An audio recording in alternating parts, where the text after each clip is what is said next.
Dans cette édition, nous verrons comment les patients d'un centre psychothérapique créent des cartes postales sonores, une thérapie mais aussi un joli moment d'évasion pour ces personnes atteintes de maladies mentales. Les stations-service communales se multiplient à la campagne. Avec cet équipement de proximité, les mairies veulent redynamiser l'économie locale. Pour commencer, direction Nice, où la lutte contre les chenilles processionnaires se fait à l'aide de fusils de paintball. 7 h du matin, dans les allées du château de Nice, un commando lourdement armé se prépare à passer à l'action. L'équipement, des fusils de paintball et des billes de cire. On met nos billes. On va tirer 3 billes par arbre à peu près sur un sujet isolé ou un alignement. Et après, on travaille sur une base de 200 ou 300 billes hectares suivant la densité de pins qu'on va avoir. La cible de ces hommes déterminés, les nombreux pins du parc du château, véritable zone de reproduction des papillons Traumatocampa, forme adulte de la chenille processionnaire. À l'intérieur des billes, des phéromones dont le but est de créer une confusion sexuelle chez les papillons. Nous, là, ce qu'on projette sur l'arbre, c'est l'odeur qu'émet la femelle pour attirer le mâle. Mais comme on en met de partout dans la zone, le papillon mâle ne va pas arriver à trouver la femelle. Donc du coup, pas de rencontre, pas d'accouplement, pas de ponte, pas de chenille. L'ennemi, le voici, la chenille processionnaire. Elle se déplace par convoi à l'image des colonnes blindées. Un fléau pour les humains et les animaux. Ses poils sont source d'urticaire, de troubles oculaires et respiratoires chez les personnes sensibles. Pour stopper ces envahisseurs, la ville de Nice a choisi cette méthode expérimentale. On ne peut plus faire de traitement aérien pour des raisons de sécurité. La turbine qui projette du produit ne marche pas partout. Donc là, ça permet effectivement, par ce système de paintball, d'avoir tous les arbres. On peut y aller à pied. C'est très facile, très rapide. Il faudra plus d'1 millier de billes biodégradables pour traiter l'ensemble du parc.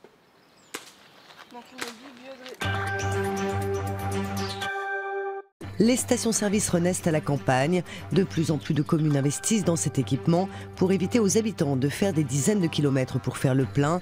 Il s'agit aussi de redynamiser l'activité économique, exemple dans les Côtes-d'Armor.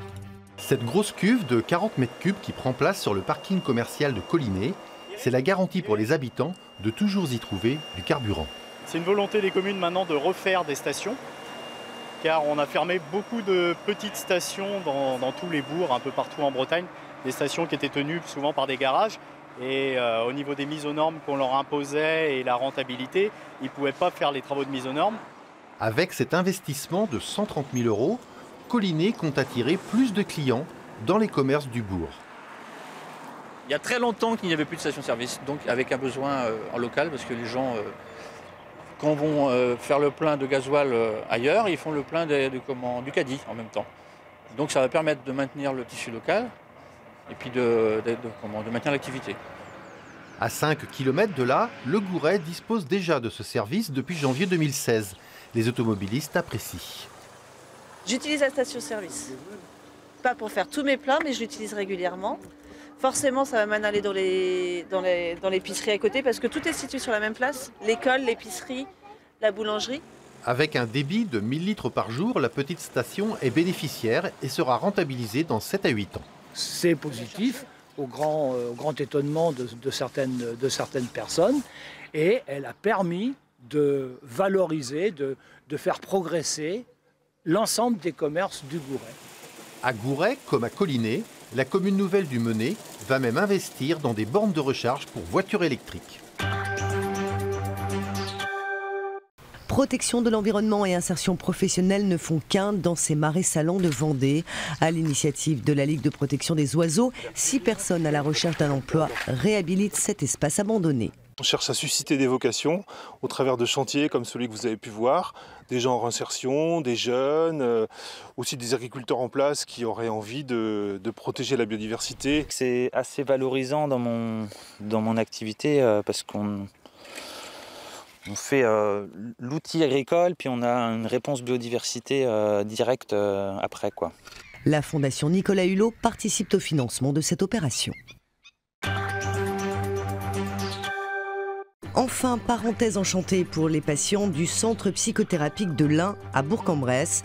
Ils ont enregistré des bruits divers et variés pour les transformer en cartes postales sonores mises en ligne sur Internet. Une belle expérience pour ces personnes atteintes de maladies mentales. La capture sonore, c'est une chasse qui dépend de l'humeur du gibier. Bizarrement, les chèvres restent muettes, alors que les carpes ont envie de bouger. Première mission accomplie pour les patients de cette unité de soins. En quelques minutes de liberté, ils ont déjà saisi le bruit de la nature. Ça m'a vraiment fait du bien, ça m'a fait en plus redécouvrir la nature et puis l'enregistrement des sons, je trouve que c'est très intéressant et que c'est vrai que on n'écoute pas assez, hein, on n'écoute pas assez les bruits de l'extérieur. La chasse au son prend l'allure d'une course. Il s'agit d'écouter les effets sur le corps, de montrer qu'on est en vie. Ce que j'espère, c'est qu'on oublie qu'il y a des malades, des pas malades. On travaille ensemble, on fabrique cet objet ensemble, une sorte d'une petite bulle comme ça.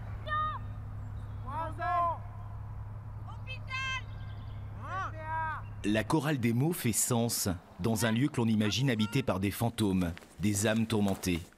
En fait, chacun se soigne et cet atelier y participe. C'est l'idée d'avoir un petit peu une parenthèse dans son temps d'hospitalisation et une parenthèse où on n'a pas une relation soignant-soigné, où on n'est pas dans une relation de quelqu'un qui a besoin de soins, mais on est vraiment dans une relation de citoyen à citoyen, d'humain à humain.